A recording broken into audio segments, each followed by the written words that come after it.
Sit comfortably, cross-legged, or in Ardha Padmasana, whatever you feel comfortable, so that the neck and spine are erect.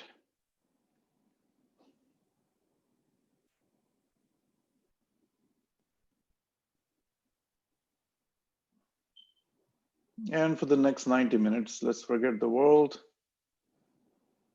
Nothing is more important than being here and now.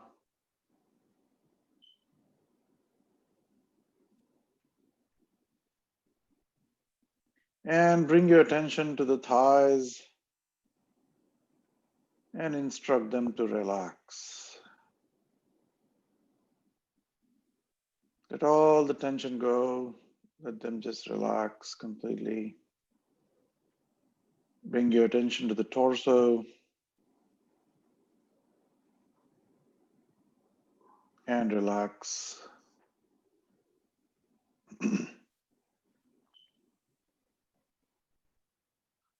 Relax your shoulders.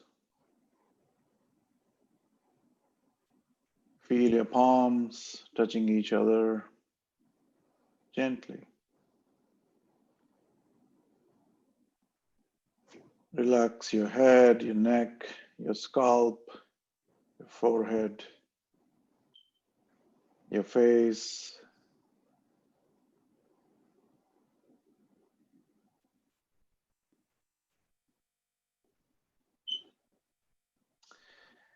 And lastly, relax the eyes, the eyelids, the eyeballs, and the tongue.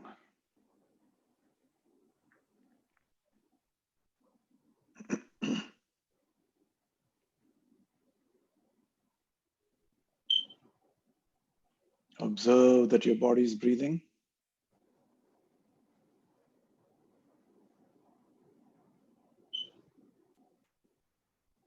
We'll say Omkar. Observe that the body is breathing deep.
Sarvepi sukhina santu, sarve santu niramayah, sarve bhadrani pashyantu, ma kaschid dukkham apnuyat.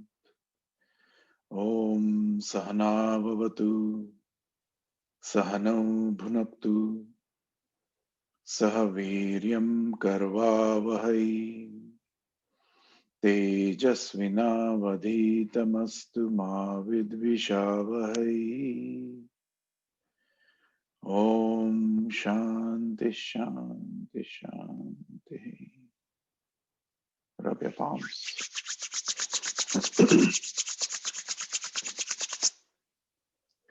And put the soft part of your hands gently on your eyelids. And look deep inside the Chidakash, the mental space, the darkness.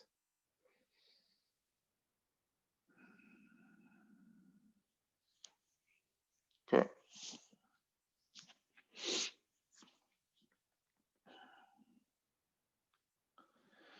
Okay, so I think with that,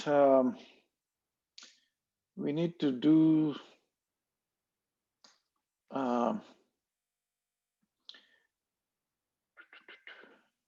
Okay, so today what we're going to do is we're going to practice awareness yoga.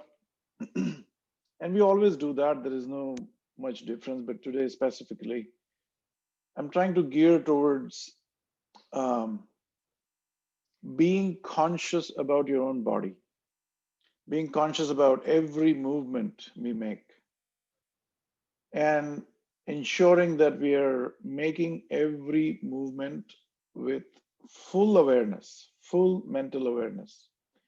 So nothing becomes sort of an autopilot uh, move, like from the subconscious. So it's always from the conscious mind, directed towards every action that we make.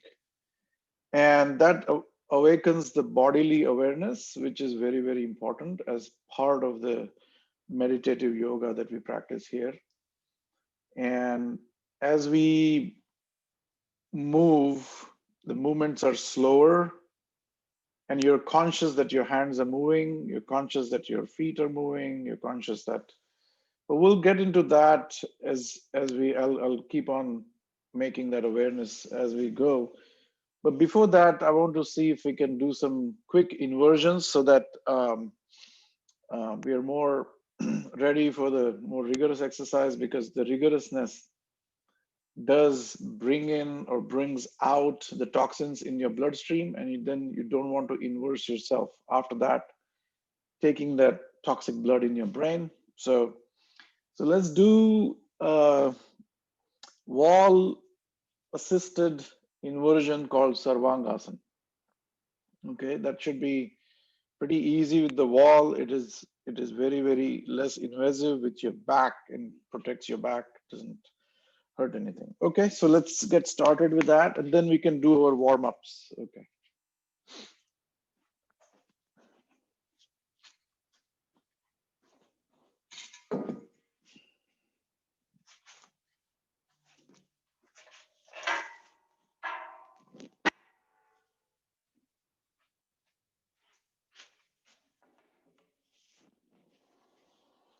So let me point at it. See if I can.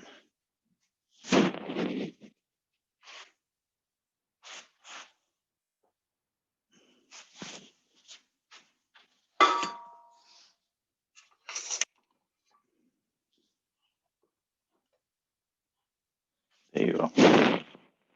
So what I'm going to do is I'm going to sit as close to the wall as possible, just with your legs pointing in a dandasana. And then I'm going to basically turn myself and put my feet against the wall like that. So you are about, I want to say, about a foot away from the wall, or about 18 inches away from the wall. And then I'm going to pull myself towards the wall a little bit. And put your hands by the side and get comfortable here, because we're going to invert ourselves. So take your glasses off if you are wearing any.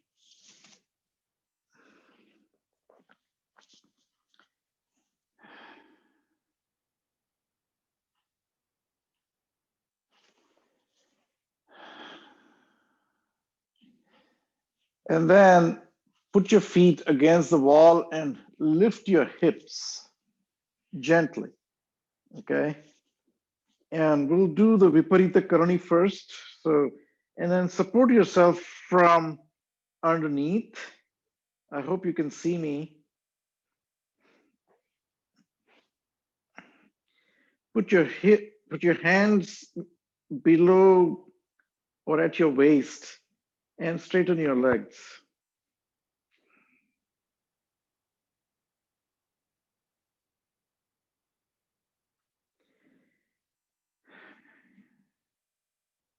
And if you pump your big toes and toes a little bit like this, it activates the lymphatic fluids and they start flowing downward. And then put one foot up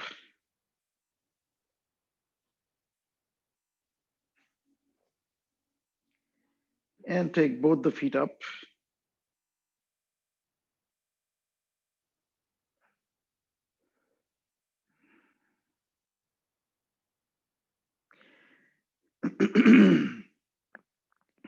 And make sure you're fully supported with your hands, and the toes are almost above, right above your eyes. So you're straight looking at your toes up there.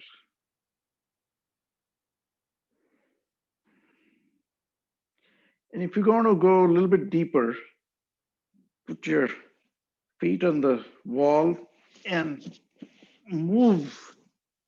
Use your shoulders to move towards the wall. So you walk on your shoulders. And then get your chin against the chest. And then go up.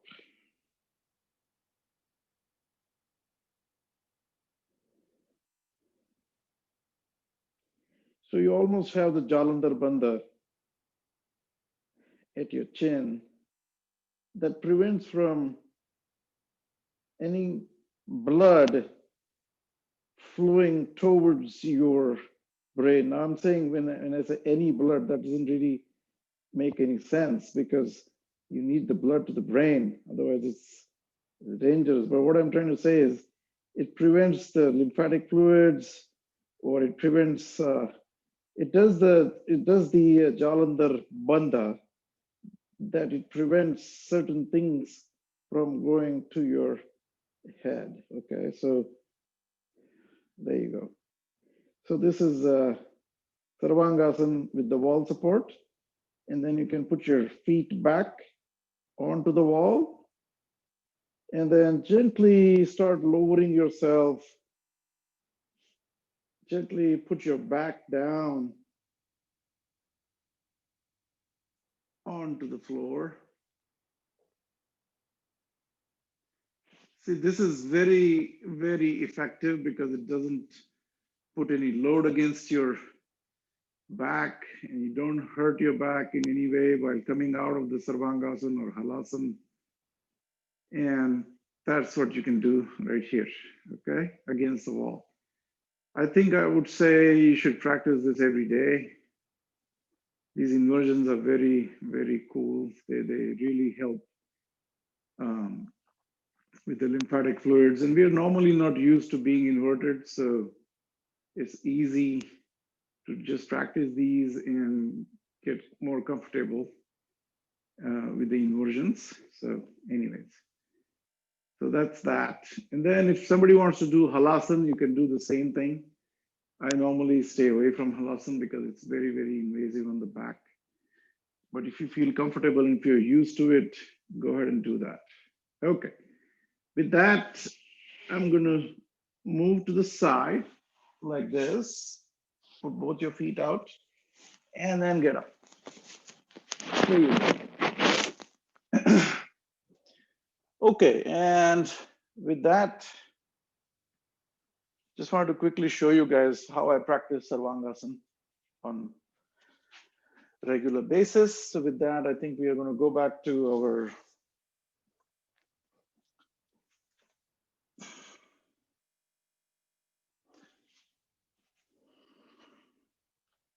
okay, so let's do our warm up now.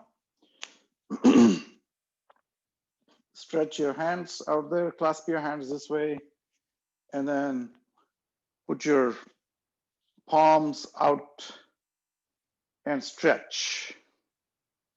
Stretch as far as you can at the 90 degrees. And then let's go up to 45 degrees and hold there. And breathe in as you go up. Breathe in, breathe in, breathe in. And feel that stretch into your back. Feel that amazing stretch in your back muscles. And while here, see if you can point your wrist a little bit back and forth like this. So you point your thumb upward and point your pinky upward. Point your thumb upward and pinky upward. So if you can twist your wrist here, you will feel that your forearms are getting exercised. And then stretch further out. And at the same time now, let's rise on your toes. Keep your heels together. Rise on the toes. Heels together. Rise on your toes. And this is a version of Tadasana. It's a tree pose. Some people call it mountain pose. There's so many different schools out there. But again, these are all just labels. And exhale and come down. Very good. Okay. Let's do one more time. So as you synchronize your breathing, as you make your hands going up like this, breathe in as you go up and rise on your toes. Keep your heels together for the balance and stretch. Stretch as much as you can. Almost you want to touch your ceiling and relax. Very nice. Okay. Now spread your fingers as wide as you can. Put your hands out there. Again, this is a version of Urdhva Hastasana. Normally it is like this, but this time we are pointing this way. It is also called the version of Tadasana, but we are going to do the Tiryaki Tadasana, which means there are winds blowing and the tree wants to blow the way and turn with the wind like this and twist. And so synchronize your breathing like this. So you, at the extremities, you exhale, you breathe in, and at the extremities, you exhale again. So you synchronize with that.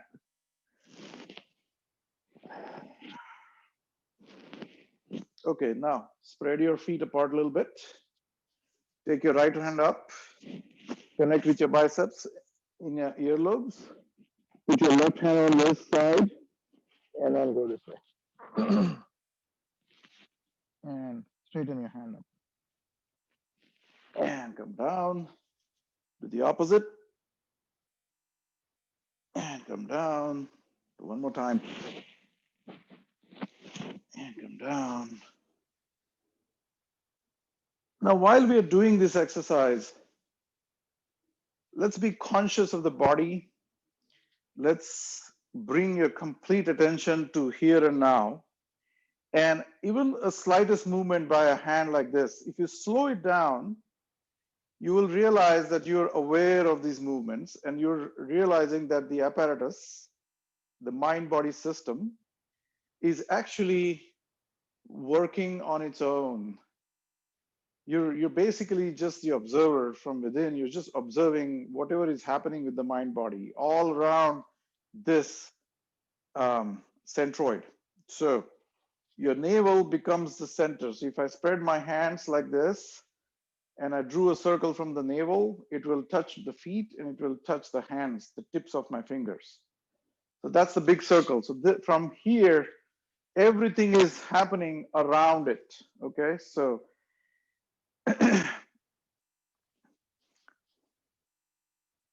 with that, I think we're going to jog a little bit in the spot. So just start jumping on your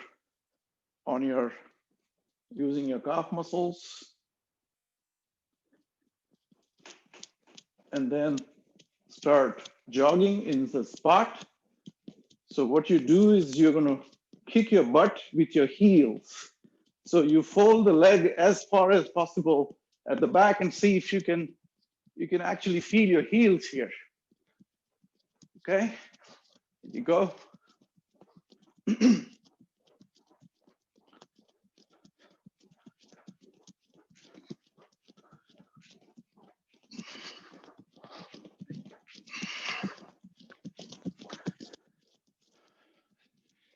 Consciously raising the heartbeat, you're consciously pushing the body, stimulating the body. And yoga becomes a way of constantly or consciously stimulation on one side and deep relaxation on the other side. So we'll do both today. All right, so now put your hands out, fold them, from the elbow and see if you can touch, kick.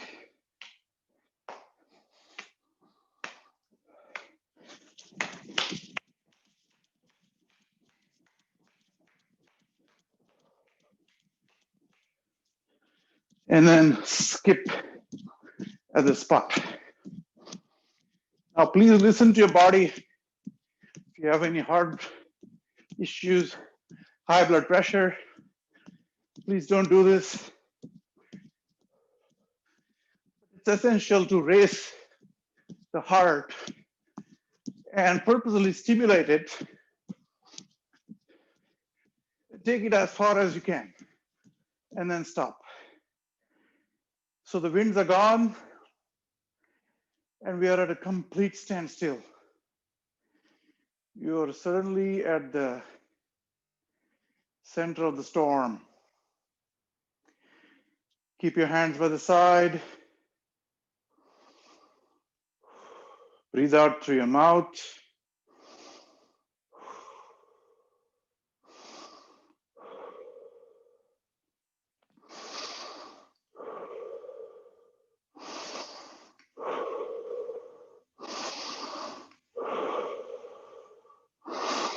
Blow the air through your mouth, Mukha Dhoti.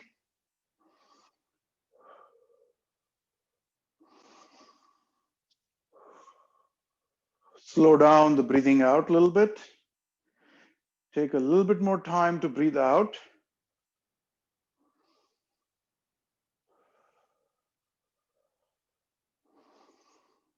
And bring your attention to the fingertips. See if you can feel your heartbeats there. Bring your attention to the center of the palms.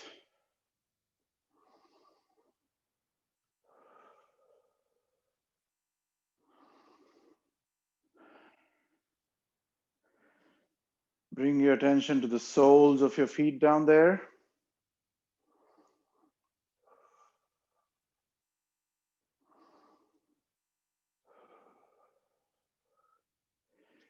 The body is trying to balance itself. It shifts weight from your big toes to the heels. And observe that journey from back and forth. It oscillates between the front and the back of the foot, or sometimes shifts on the side. So you'll feel the weight shifting. There's a triangle there. From the heel to the big toe, the base of the big toe, and to the blade of your foot. The weight basically shifts from one point to the other of that triangle. And be aware of that. Okay, so I think we're almost to the normal heartbeat. Open your eyes and look straight ahead.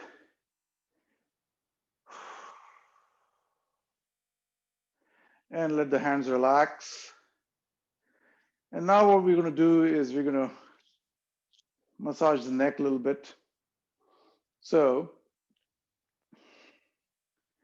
let your head drop and let the chin push against the chest.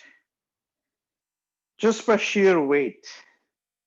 We're not using muscle power here, just the weight, just the head dropping down from the ball socket, and it hinges there, ball socket joint, and then the chin starts pressing against the chest. Okay, so at that point, see if you want to put your tongue to the roof of the mouth and roll your head clockwise.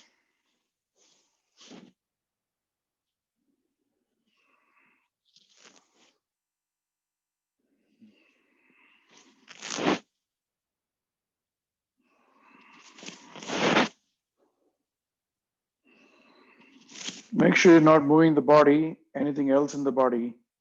We're not using the waist to kind of do this. Everything is standstill except things are moving at the ball socket. That's it. Now, let the head drop again and go counterclockwise. See if your ears can touch your shoulders.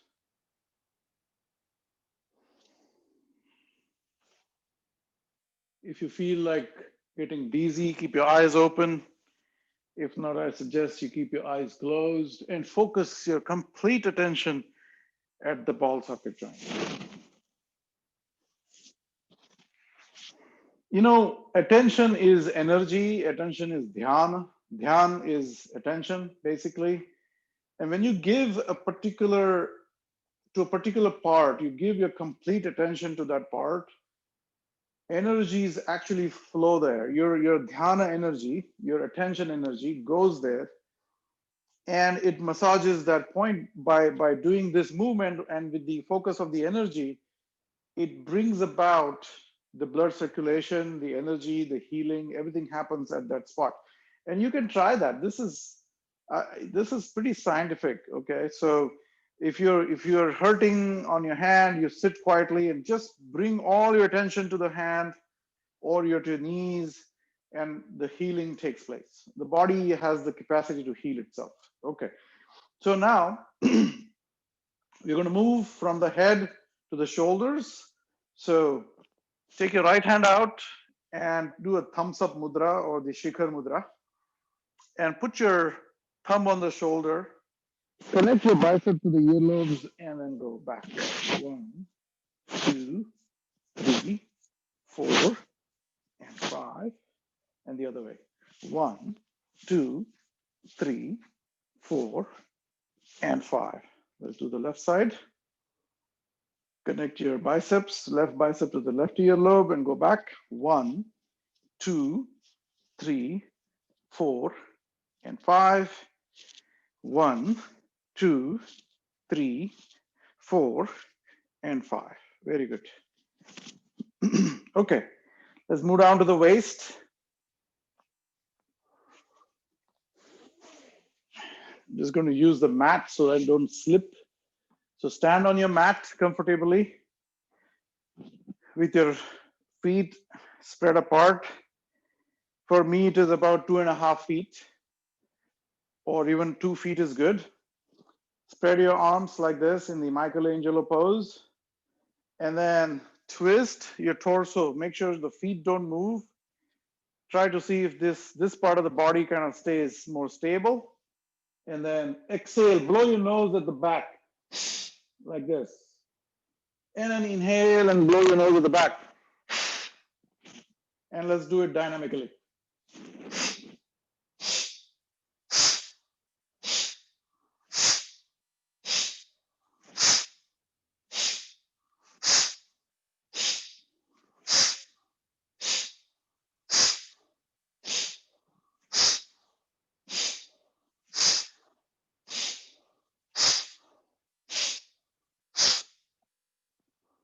So you should feel as though it's like a pendulum that goes from one end to the other.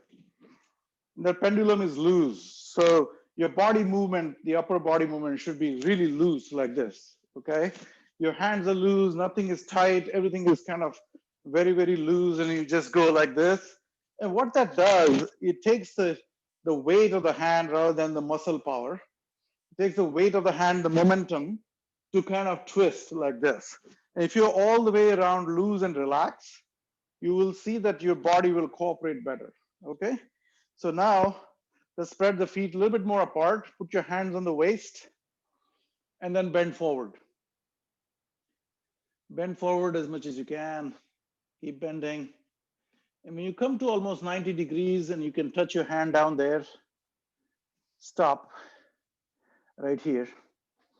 And then see if you want to move your hand and touch your left toe and touch your right toe.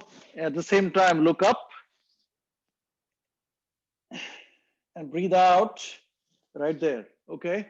So now what I'm going to do is we'll do the same movement in a dynamic way. So let go of your body, let it be loose.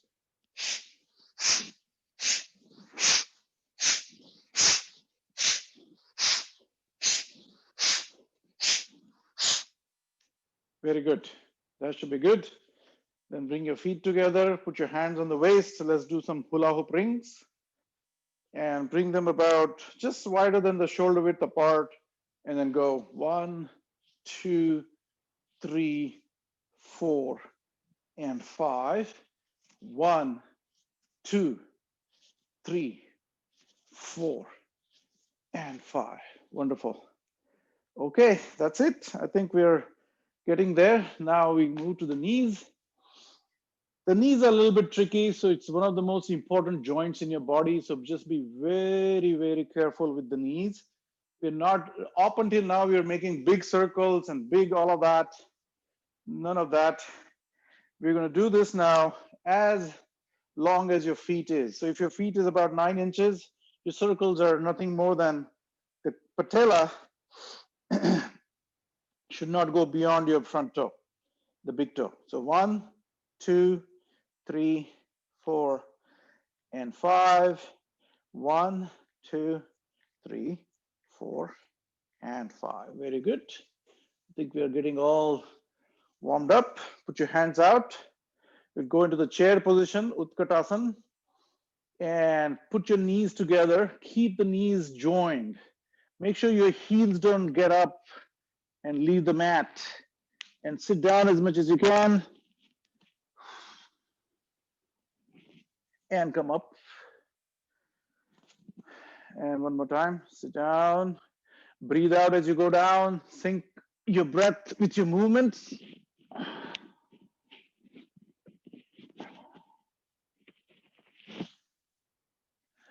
And come up. Very good. Now we are nicely warmed up. We're going to go into Suryanamaskar. So stand in front of the floor mats, your yoga mats. Keep about 8 to 9 inches from the front edge of the mat. And then now we're going to slow down, okay? So all that warm up has happened now. Now is the matter of being absolutely conscious. So stand by the side, hands by the side, by your pockets. Stand straight. And last time we learned how to stand straight. We learned by using this stick.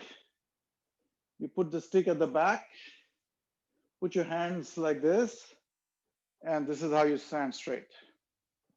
So this position ensures that if I draw a line from the crown of my head, the line would go through the ears, through the center of the shoulders, through the center of the hips, and all the way to the ankle bone down there. Okay, so this is how we need to practice to stand erect.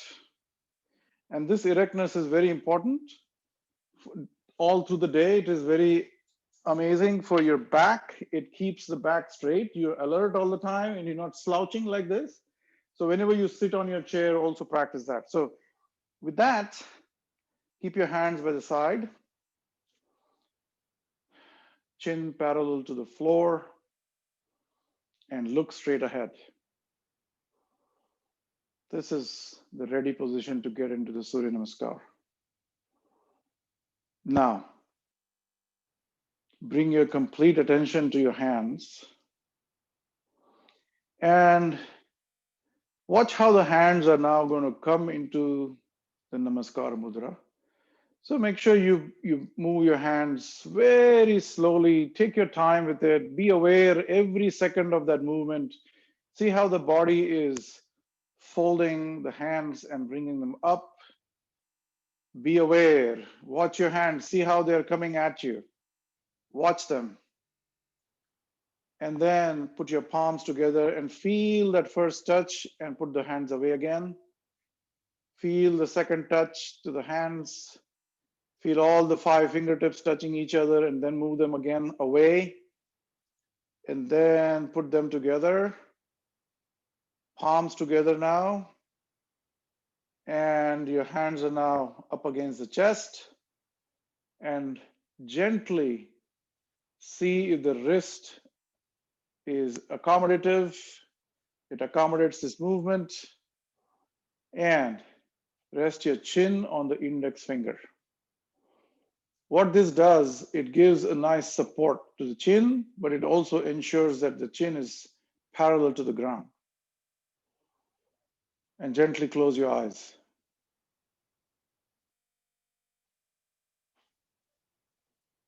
When you close your eyes, you will feel the soles of your feet. And you are in the samasthiti. Samasthiti is, sama means balance. It's a physical balance, it's a mental balance. And when you are in the samasthiti, you're neither on the negative, neither on the positive. You're just in that zero position, which has all the potential to go in whichever direction we want. This is funny, but last night I was watching a Bruce Lee movie, and he's in the middle of the fight, and there are like 10 people around him, and he's basically in this position with his hands like this, and he's looking down, and he's not even staring at these people, okay? And what happens in that, he's like in a complete alert mode, but he's completely in action at the same time. So he's waiting for something in the periphery to move so that he can make his first move. So that's what the samasthiti is in the martial arts. Okay, but in the yoga, the samasthiti is about being in the complete balance, being completely comfortable under your own skin. And we are about to do the action, but we are not in action right now. So that is the balance position, samasthiti.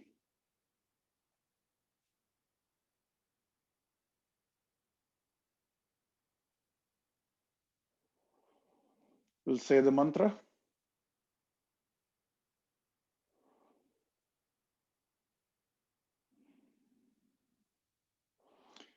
Hiranmayena patrena satyasyapi hitam mukham tatvam pushan apavrunu satyadharmaya drishtaye. Om Ram Mitraya Namaha. Open your eyes, look straight ahead, and press your palms a little bit firmer than last time. Observe the pressure in your palms. Today, the yoga that we're practicing is going to be a little slower than normal, just so that we maintain a complete bodily awareness all throughout the exercise. So as the palms are stretching downwards, bring your wrists towards your navel. So you're now in an engaged position. Feel the stretch, feel the tension in your wrists, in your forearms, and gently move. Look at your hands moving away from you. Look at them. When you look at them, you will notice that your body and mind are in complete unison. They are operating together. The mind instructs the body. Look at it. Look at your hand. They're moving around the navel being the centroid of the body. They're all moving with that same radius. And push your hips towards the wall of wherever you're standing. And look at your own thumbs. And breathe in and breathe out at the same time. Exhale, exhale, exhale. Come to Samakonasana. That means you're folding from the hips. Okay, you're folding not from your waist but from your hips. This is the joint that you want to use. So your back is always straight. Look up. Keep your neck pointing upward, eyes pointing upward, and hands joined at the same time. So you're now in the 90 degrees. You will feel more stretch in your hamstrings. And as the body is succumbing to the gravity, just observe all the movements that the body is making with the full consciousness, with the full awareness. Observe. Now separate your hands. Watch your hands as they're moving downwards. Watch your own body from inside and outside, and see what internal changes are happening.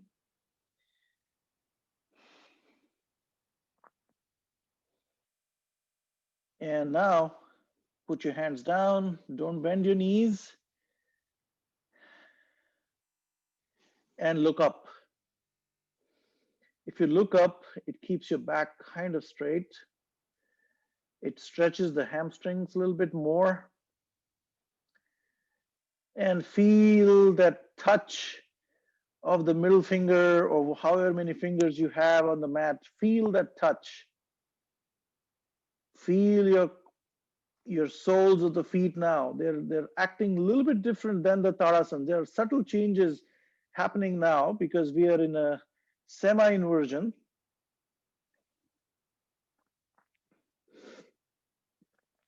And then drop your head and look at your knees.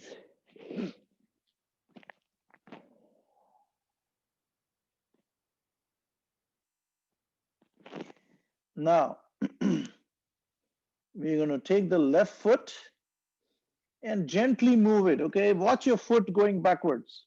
See how it goes back. Observe it and then put it down. Be aware of the body movement. See how the body is folding. Be aware. Let's not make anything happen in the autopilot mode. Be completely aware of every position, every touch, every discomfort. Just take note of all of that and look straight ahead. Look, not see, look. There's a big difference in the spiritual world in these two words. When you're looking, there is no intent, there is no calculation. You just look, you just stare at something without any processing of the mind. You just look out there and just keep looking like a camera looks. It doesn't register anything until you press the click button.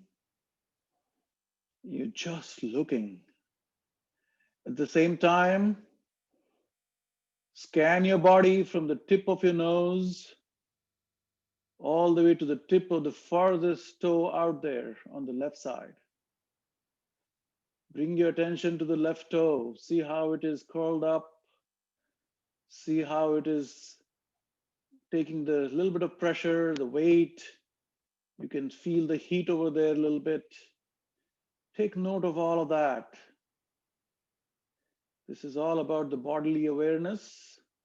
And then shift your attention, come to the hips, through the legs. Notice how there is tension in the right hamstring. Notice how there's pressure on your palms as your weight is resting on it.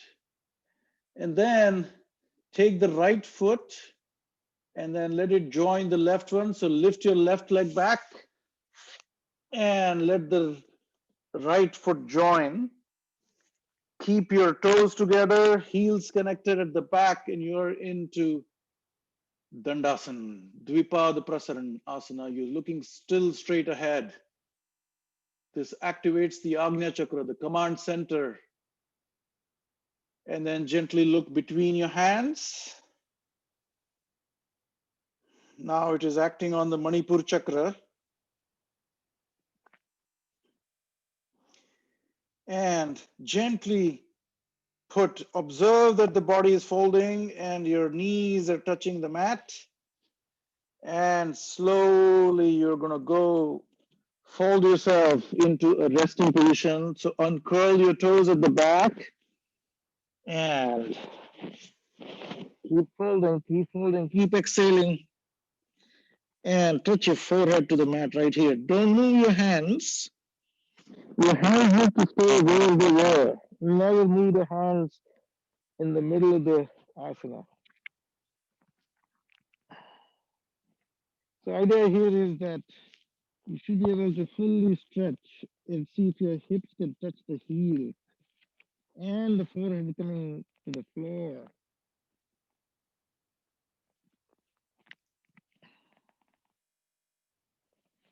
The version of Shashankasana. And then take a deep breath. Breathe in, and as you go down, breathe out. and watch how the body is moving. Be aware and put your chin, chest, and knees down so that only 8 parts of your body are touching.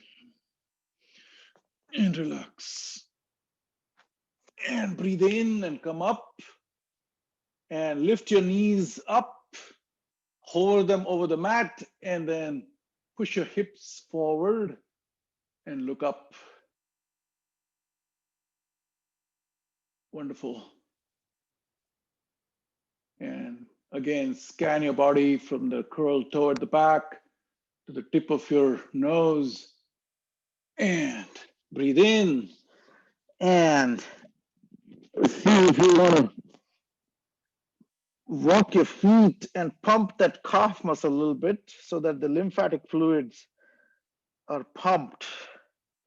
That's what the calf muscles do when we walk.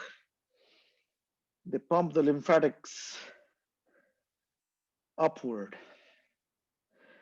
Because the lymphatic system doesn't have a heart like the circulatory system.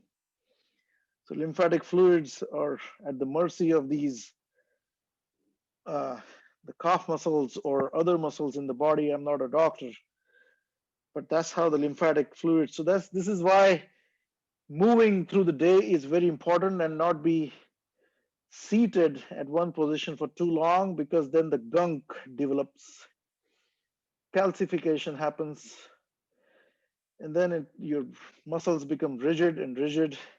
So it's very essential to keep moving through the day. All right. So here we go. Now, with your hands, push yourself in. Rise on your toes. Push, rise, push, rise and push. And then put your heels down again. And look at your own navel. And then observe the body coming down, resting the knees, and then uncurl your toes at the back. And then look ahead. Don't move your hands. Look ahead, look upward, look up, look up. Feel that the body is not bending the back.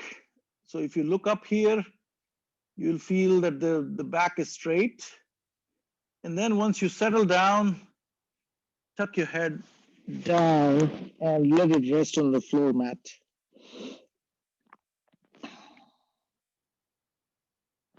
Wonderful. Breathe in and come up. See, now when you're transitioning from one position to the other, just be completely aware that the body is moving and you are not moving. Awareness that the body is moving, but you are not moving is a breakthrough in the system of yoga. So this is why we are doing this exercise today, about cultivating awareness of every movement, because the movement only happens at the periphery of the circle. Movement never happens at the center of the circle. And we are at that center. The awareness is at the center. The consciousness is at the center. So be completely aware and be mindful that your body is moving, you are not moving. Take the left foot and then see if you can put between the two hands so that your left knee is in your left armpit, and then look straight ahead. Now, when you're looking, the eyes are looking. Bring your attention to the eyes. Bring your attention to the eyes completely right here and now.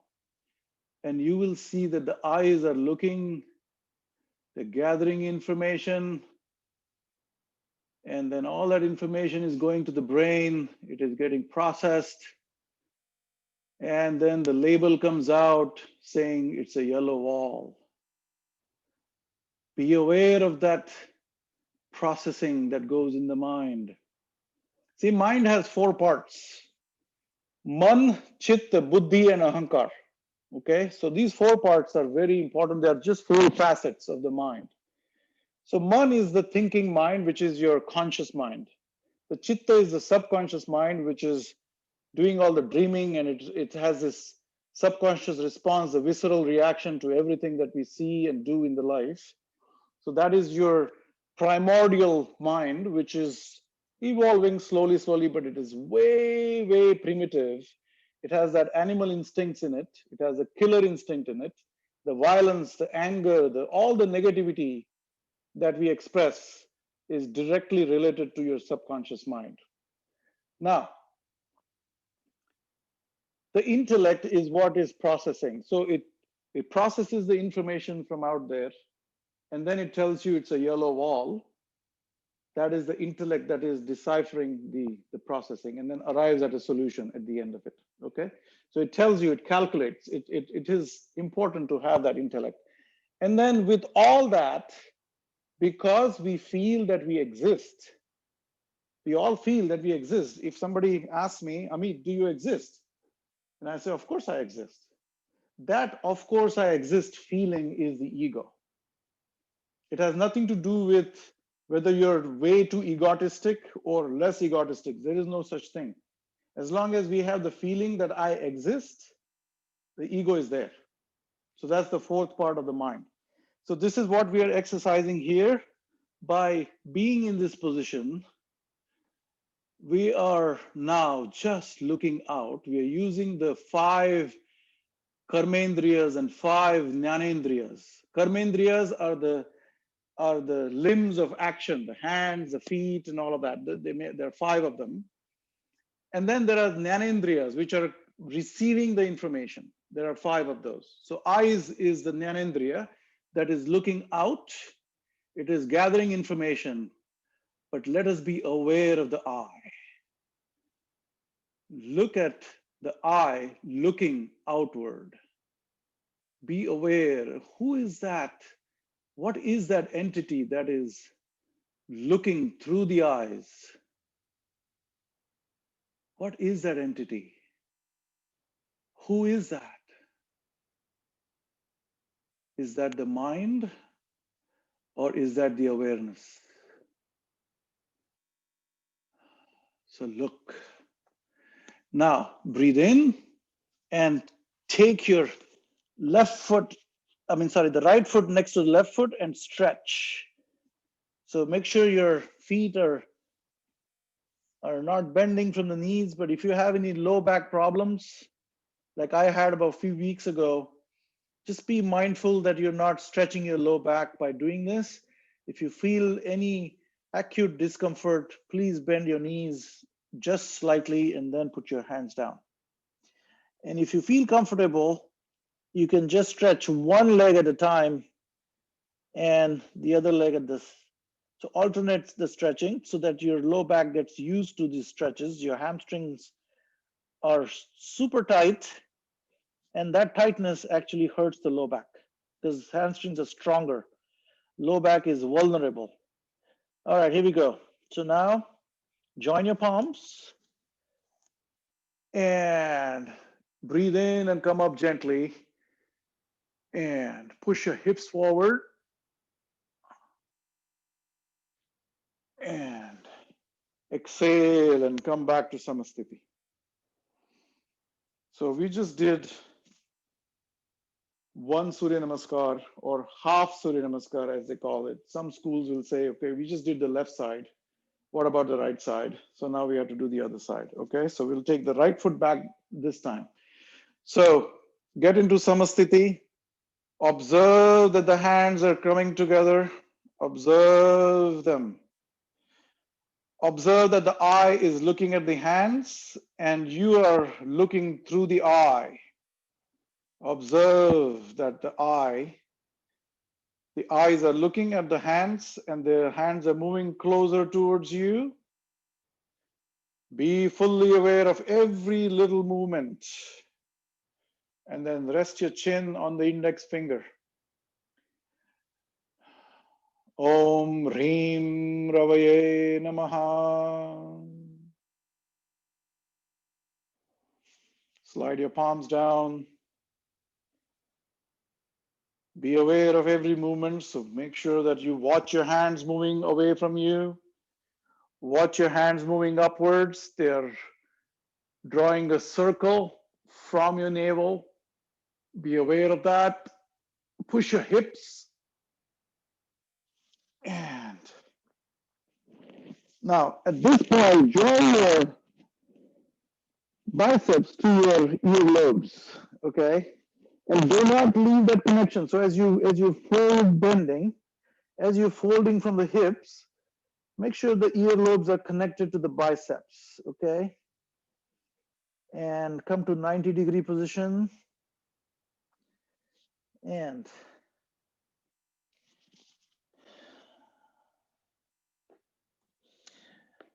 feel that touch. Feel the touch of your soles of your feet to the mat. Feel that it is a little different than you were doing in the Tadasana. Feel that your front toes have more pressure than your heels. But try to see if you can balance it up and down just like that. And then get yourself centered right here. And feel the big finger is touching, the middle finger is touching. Feel that touch. And tuck your head in. And then take your right foot back. Put your palms down and then your knee on the mat. Now look straight ahead. Look at the eye looking outward. Be aware that the eye is looking out. Be aware, and then suddenly what happens is when you're aware of that, we're normally not aware throughout the day. We're not. I'm not. And when you make this conscious effort to be aware of the eye looking out, suddenly the energy, instead of flowing outward, it was flowing outward all this while, it implodes. It implodes onto yourself. And that brings us closer to the self-awareness, the awareness of the self. Because the self is so conscious that it can be conscious of itself. Samsfuratma tattvam, that's what Shankaracharya says. And in Jnaneshwari, it says Swasamvedya. That means it can feel itself. It can feel its own presence. It can feel that it is there. That's what makes us feel alive. And here we go. We are in the plank position again. This is an engaged position, guys. This is a core exercise. The longer you stay here with your body absolutely straight, don't do this and try to take refuge in this position like this. Be straight, absolutely. Curl your toes. Now here's one little thing that I'm going to suggest. Uncurl your toes and put them out. Uncurl the other toe and put them out. And you will feel that the ankles down there are getting stretched. Wonderful. This is awesome. Then curl your toes back and rest your knees down and see the body is moving backward. Be aware. And put your head, put your forehead to the ground. And exhale fully here. Take a few normal breaths. So what is a normal breath? A normal breath is not necessarily calm and quiet. It is something that is not manipulated. So you're not manipulating the breath. Let the body take over. Let the mind and the body do their job. That's what's normal breath. So don't try to control your breath here. And breathe in and come up. See how the body is moving again.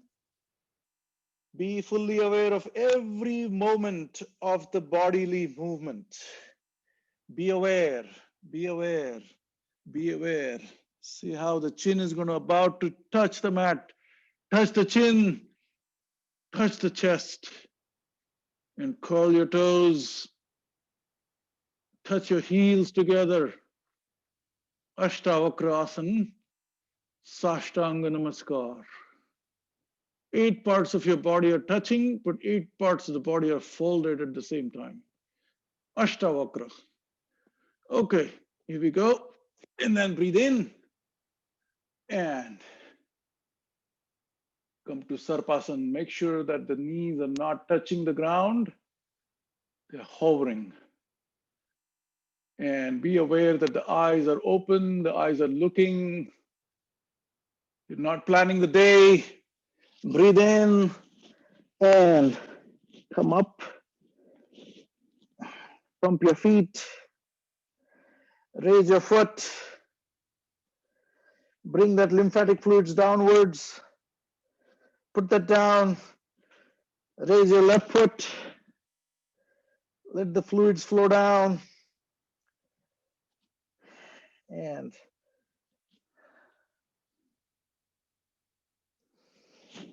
Adho Mukha Svanasana. Downward facing dog, as they call it here. That's just a cultural appropriation. Sorry about that, guys. But Adho Mukha Svanasana sounds amazing to me. It's also called Sumeru Asana, Parvatasana, several names.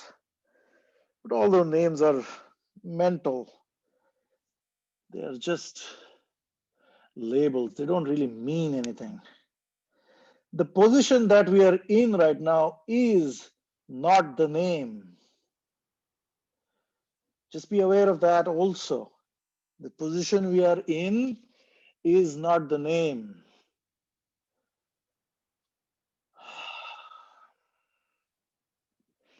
This is a partial inversion. And then put your knees down and see if you can touch your forehead down.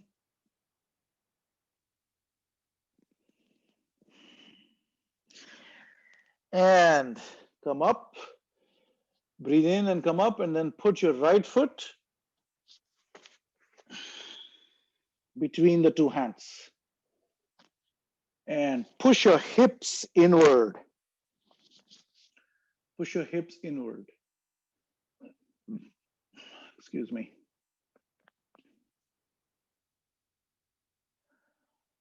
And push your hips inwards. So there is a point to which the gravity will bring you. Beyond the point, one has to exercise a little bit of muscular processing, muscular power. But all of that, again, is at the level of mind and body. It doesn't touch the center of the circle. So be aware that we are in this body and we are not the body. Be aware. The more we are aware that way, the more we will see people also in that same light. That they are in their body, they are not the body. Okay, very good. We are in the house, we are not the house.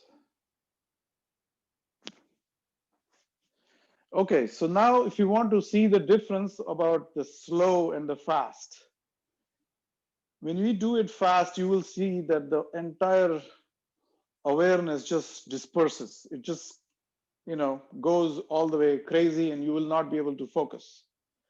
And realize that difference. And then next time when you practice it, your awareness will take over again. Okay, so let's do this fast. Om Rum Suryaya Namaha.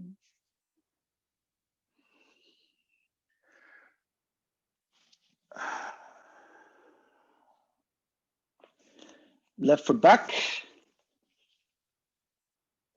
Right foot back. Knees down. forehead to the ground, chin to the ground, Sarpasan, Adho Mukha Svanasana, Shashankasan, Ashvasanchalanasana, Padhastasan, Urdhvastasan, and Samastiti. I don't know, I completely lost it.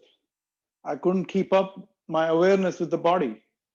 So this is what happens. But it is essential to live in this world to sometimes speed up things, because if you do the Surya Namaskar in a fast pace, it activates your Surya Nadi. Surya Nadi is your heaty side of the body, which is the right side. And when you do it really slow, it activates your Chandra Nadi, which is the Ida side. This is the Pingala side. We always talk about it. So the Ida and the Pingala, if you want both of them to be active and be ready for the world to start your day, you do both. You do fast and slow, both of them. Okay, so we'll do one more fast one. Om Rhaim Bhanave Namaha. Right foot back this time.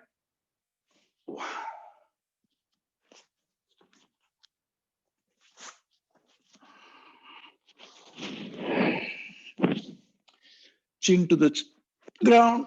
Sarpasan. Adho Mukha Svanasana. Ashwasanchalan Padhastasan. And Om Rum Khagaya Namaha. 1, 2, 3, 4, 5, 6, 7, 8, 9, 10, 11, and 12. Last one. Om Raha Pushne Namaha. 1, 2, 3, 4, 5, 6, 7, 8, 9, 10.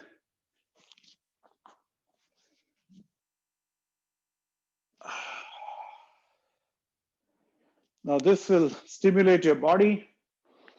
This will stimulate the respiration, the heart rate. Again, my heart rate right now is at 142. So let's not underestimate yoga, because some people think that aerobics is the only way to do it, or doing weights in the gym is the only way to do it. Really not. So with the Surya Namaskar, I'm able to raise my heartbeat to 150 and beyond if I just do it on myself. So let's just chill. So we need to relax. Let's lie down flat on the mat, or if you have a little block, you can rest your head on the block. If not, on the ground is okay. And relax. Bring your complete attention to your belly button. Rotate your hands outward so that the shoulder blades are flat on the ground. Take your glasses off.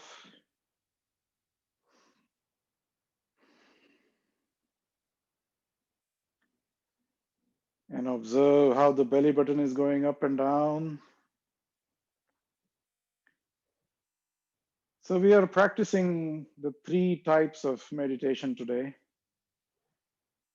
The first one we did was the bodily awareness, so that every move you make, I'm watching you. Remember that song? This time you're not watching the other one, but you're watching yourself. So every move you make, be aware of yourself. Be aware of that movement.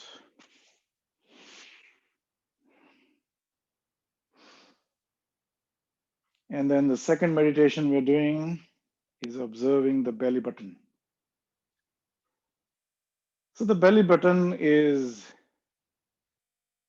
the source of everything. When we were born, we were connected to the mom. At the belly button, the umbilicus. And that belly button is a source of energy, source of food. Everything is, your food instinct is way more primordial than anything else, any other instinct that you might have. The food, the tummy, the solar plexus, the Manipur chakra, that is the primordial source of everything. And you're observing that the belly button is going up and down on its own. We're not manipulating any of that. As the diaphragm moves up, the belly button falls. And as the diaphragm moves down, the belly button goes up. Some schools of yoga call this the belly breathing. But that's just the term. It's not a biological thing. It's not the physical reality. You never breathe in your tummy. That would mess up things. So the breathing is happening through the diaphragm, and you're just aware of the belly button going up and going down. This can be a meditative pose, and I highly recommend doing this at night. When you're about to go to bed, just lie down comfortably on your bed and just observe your belly button. Nobody has to be disturbed, and nobody has to be consulted. The entire instrument of music is all packed with everything that is needed to create the music. So the music happens when you observe the belly button. And you will sleep. You will never know when you're going to sleep just by observing.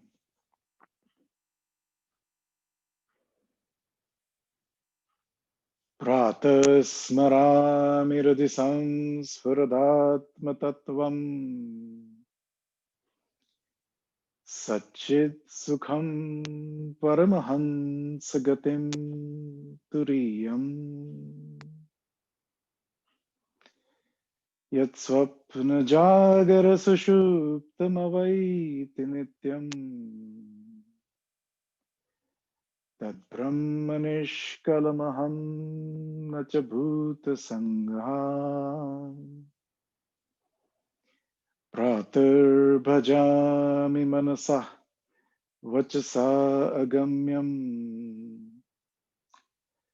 Vacho vibhanti nikhila yadanu grahena Yanneti neti vachanair nigama avocham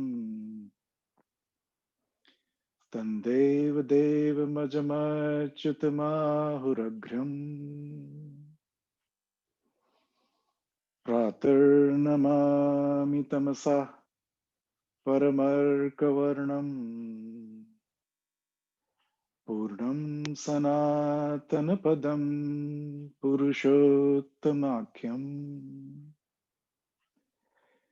Yasminnidam jagadasheshamasheshamurta Rajvam bhujangam iva pratibhasitam vai Rajvam bhujangam iva pratibhasitam vai Rajvam bhujangam iva pratibhasitam vai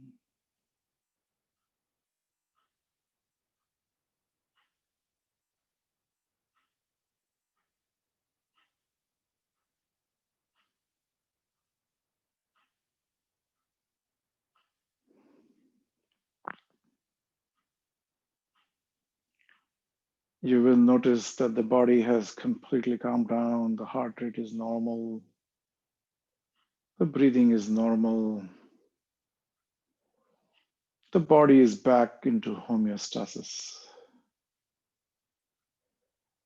So we purposely stimulated the body, purposely went into discomfort, uncomfortable positions, uncomfortable mental space, physical space, endured the pain purposely. When we do this purposely and do not complain, there is no room to complaining because we are doing it to ourselves. So as we don't complain, there is a psychological growth that happens inside. Your mind becomes more and more mature. It can handle mental and physical pain in a calm and composed and quiet. All that reactionary behavior goes away.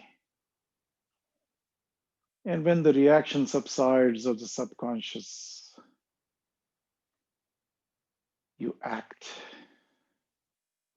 You act with full responsibility, you act with full awareness, and then you own your own actions. Reactionary behavior, you can never own. You always repent at the end of it.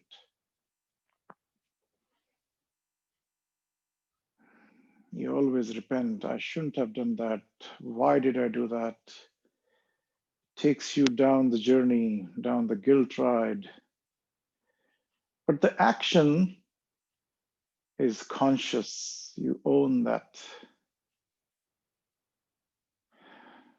So this is why yoga is important, that every action becomes meaningful. Every action, you own the responsibility, the repercussions. It's accountability. Raise your left hand up and fold your right leg and your left leg and turn to the left side and rest your head on the left bicep. And with the right hand, push and see that the head is the last thing that comes up very gently. Be aware again of every movement that the body is making. Be here and now. This is what this exercise was today, is about being aware of every movement.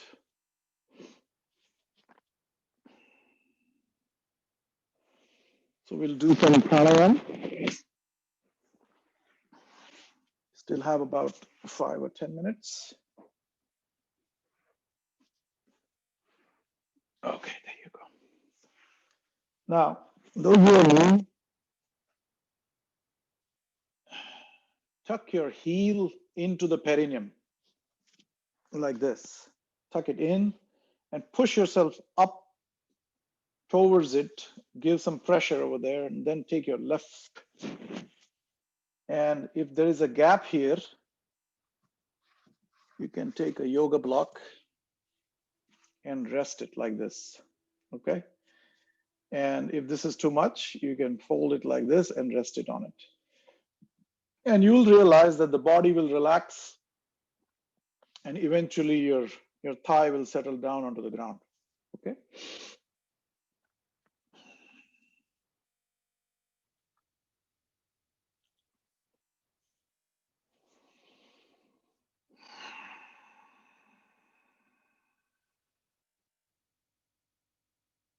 Close your eyes.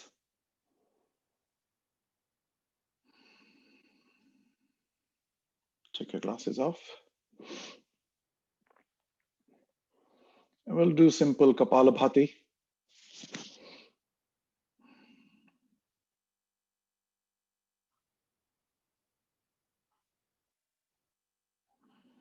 Sit in Chin Mudra.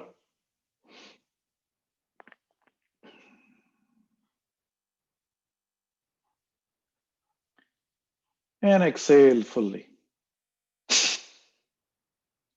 Blow your nose as hard as you can. Exhale so that there is no more air in the lungs.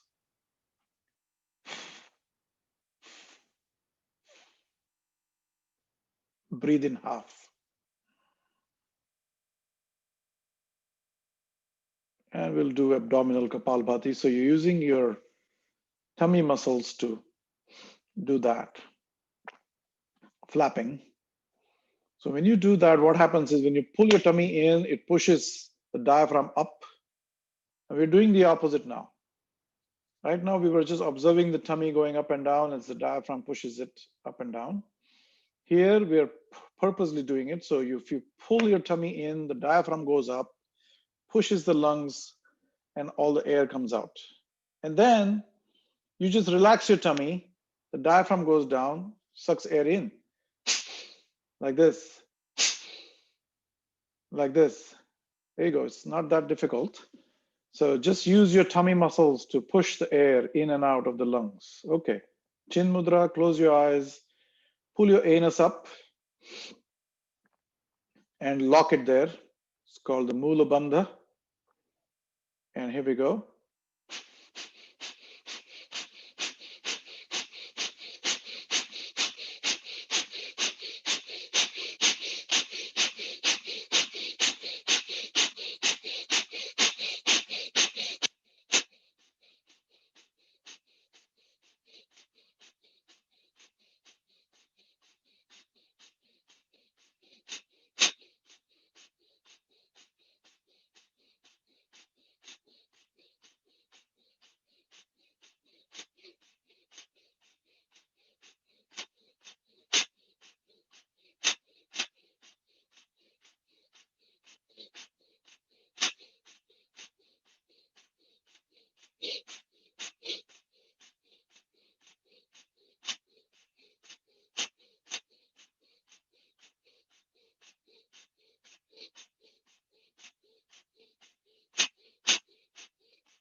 Exhale fully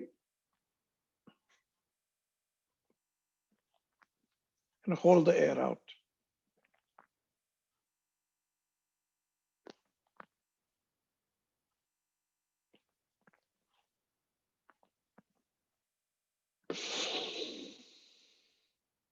Breathe in.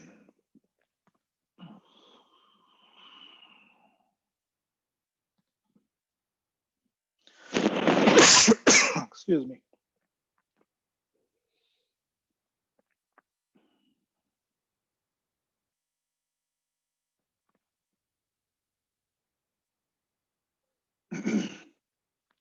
Take a deep breath.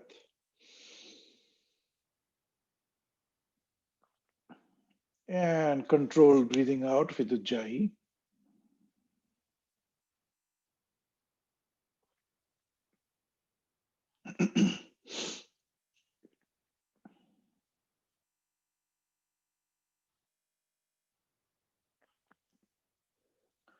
And notice that the body doesn't want to breathe.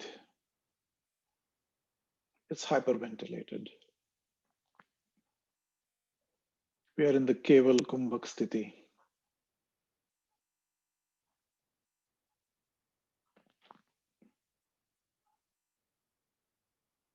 See how far the body doesn't want to breathe. How far along can it go? It's like when you stop the pedaling of the cycle. It has the momentum, it goes for a while.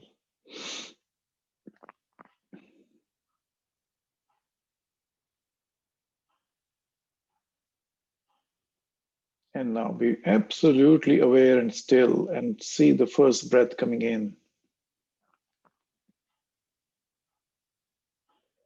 Like a small child, a newborn child takes his first breath. Observe.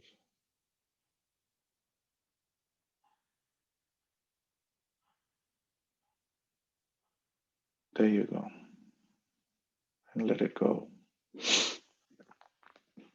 Join your palms to the heart center.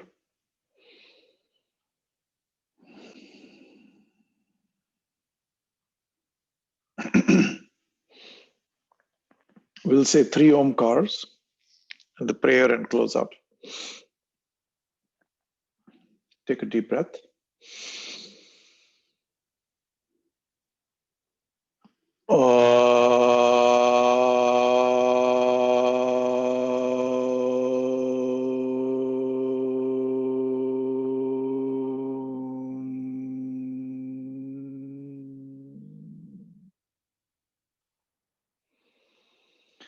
So what we're doing is the ah is the primordial sound. The ah is the first sound that we make. And as you're making the sound ah, and you start closing your mouth slowly, slowly, slowly, slowly, it converts to oo. And when the lips touch each other, it converts to ma. Just observe that. Take a deep breath.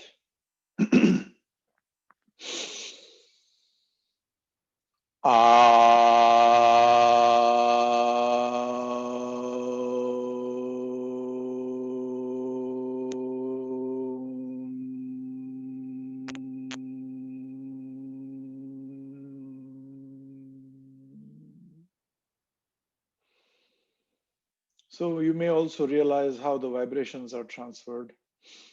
When you're saying ah, you feel that the body, the lower part of the body, has the vibration because it's coming from your navel. You're basically making the ah all the way from the root of the navel. So the vibrations are down there. As you start closing your mouth, the vibrations will come towards your chest. And the moment you close your lips, the vibrations will go into the cranial region and your brain. And to transfer them to the brain to activate the pineal gland, make sure your tongue touches to the palate, the upper palate, the roof of your mouth. Okay. The moment you will touch that, the ma sound will convert to na. Because to say na, we have to touch the tongue to the roof of the mouth. So that na sound almost takes you into the Brahmari pranayam. Okay. So let's do the last omkar and be aware of how the vibrations are going upward into your cranial region. And this is where the command center is, this region here. This is where the pituitary gland, the pineal gland, all of those important adrenal glands are out there. Okay, so that's what we are doing. Here we go. Take a deep breath.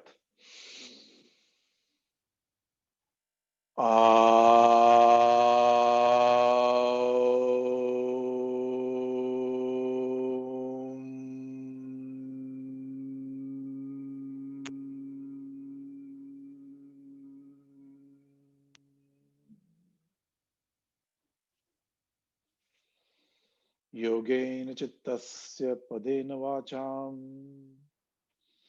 malam sharirasya cha vaidikena yopakarotam pravaram muninam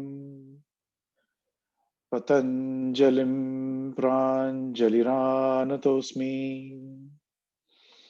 abahu purushakaram shankha chakra siddharinam सहस्रार शिरसं श्वेतं प्रणमामि पतञ्जलिम् हरि ओम.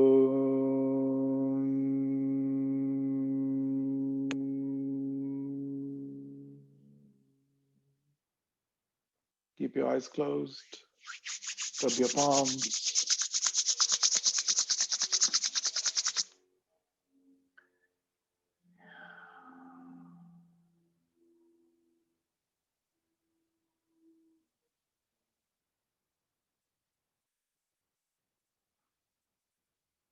Look deep inside the Chidakash.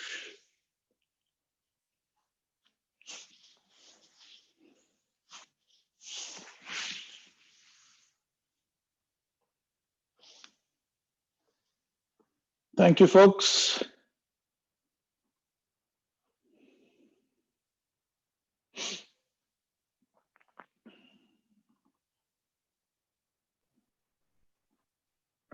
Thank you, Amit, so much. Thank This you. is Sanjay. Hey, how are you? Hey, good man.